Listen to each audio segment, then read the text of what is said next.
So WhatsApp updated their privacy policy lately, and as of the 8th of February this year, it will be sharing all of the data that it has collected about you with Facebook. Yeah. Now WhatsApp has over 2 billion users worldwide. That's a billion users. Everybody's obviously freaking out because there's no way to opt out of these T's and C's. If you refuse to agree to the terms and conditions, your account will effectively be terminated. So today I thought I'd share my thoughts with you around what the changes to those privacy policies are specifically, and what that means for you, and if you're wanting to switch, what those alternatives look like. Okay, let's roll the intro.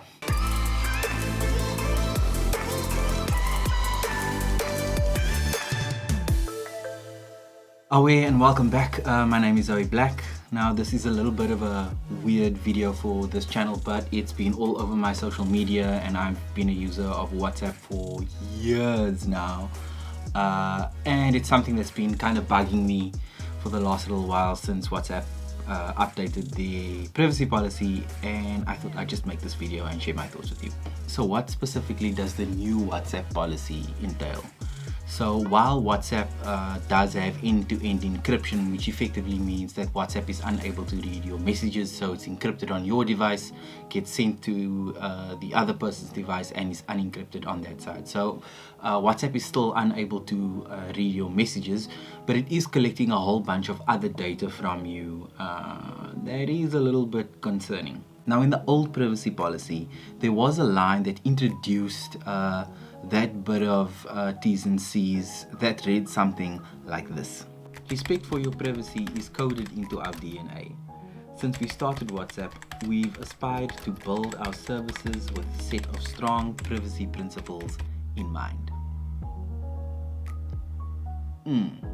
Now with the new update, that little introduction has been removed completely from the new privacy policy. WhatsApp's collecting a whole bunch of data from you, and it includes the following: your mobile network, your phone number, your IP address, your location, your status information, your profile photo, any transactions and payments that you have done through the WhatsApp app, whether or not you are online, your last seen date, the model of your phone, the operating system of that phone, your battery level, and signal strength.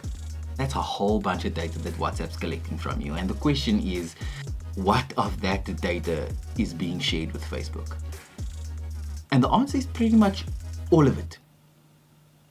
Now everybody's freaking out about the policy and what that means, and everybody's trying to migrate from WhatsApp to a different service. So the question arises, is it really that scary? And it's both. It's yes and it's no. So there's a saying that if the product is free, it is likely that you are the product.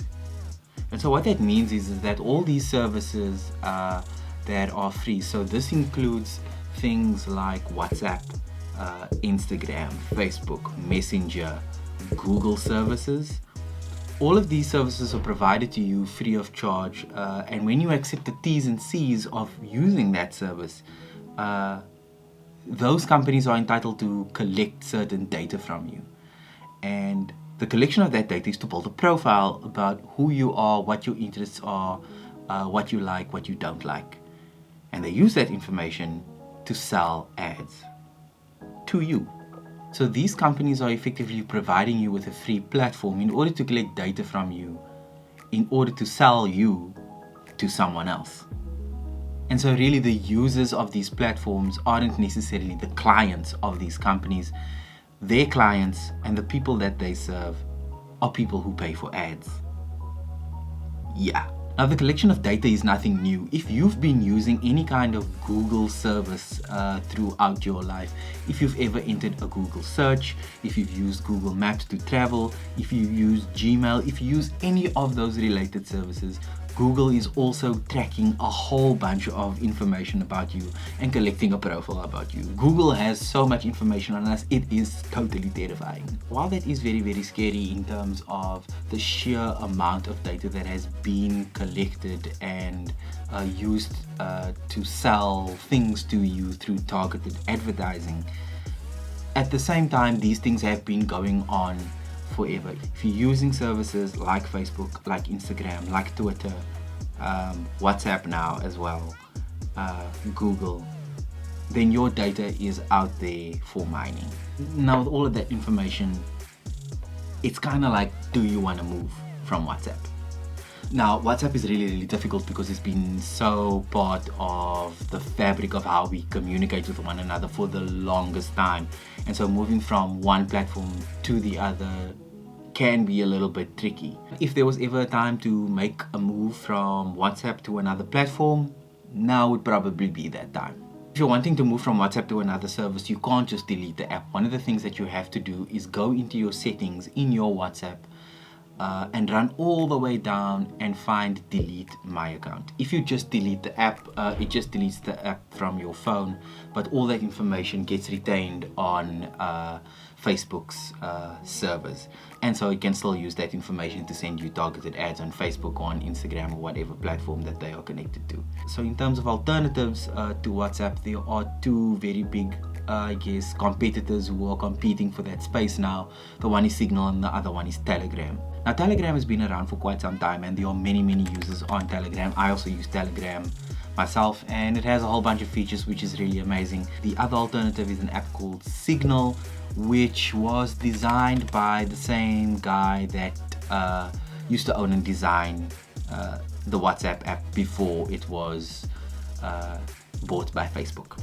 Now both Telegram and Signal are run by non-profit organizations. So they're a very small group of people who run the apps who are not for profit, and the apps are completely open source, which means that anybody can view the code, so nobody's really making money off it. And that's kind of one of the perks about moving to one of these things, is that the platforms will never be, or are not currently driven by profit. But that doesn't necessarily mean that at some point in the future these apps might also decide to start making a little bit of money if they need to cope with, I don't know, the masses of people that are moving over to their platform like time like now, you know. Both these apps have end-to-end encryption, so your messages are secure. One thing that Telegram offers that Signal doesn't is that Telegram stores all your messages in the cloud. So if you ever want to jump from one phone to the other or one device to the other, you can basically log into your account in the same way that you would do with your email, and all your chats and all your information will still be available to you on the Telegram app without having to lose any data if you should migrate from one device to the other. Both these apps do group chats, they do voice calls, video calls, so pretty much everything that WhatsApp does, Signal and Telegram are doing exactly the same. They are just not for profit and they are a little bit more secure in that kind of way.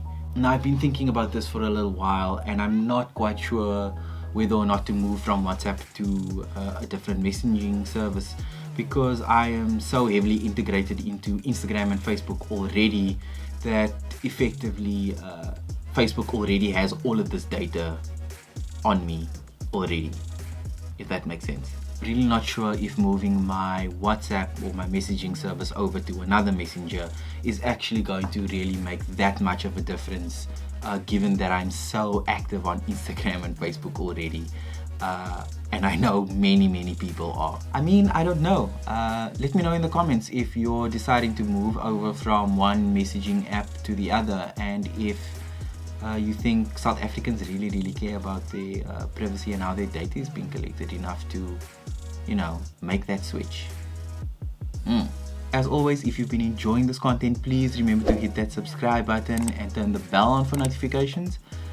And I will see you in the next one. Ciao! I mean, I opened this video with away. Like, is that actually a proper greeting for YouTube? $1 billion dollars. $1 billion dollars. $1 billion dollars. Yes, I don't even know if I did that accent properly.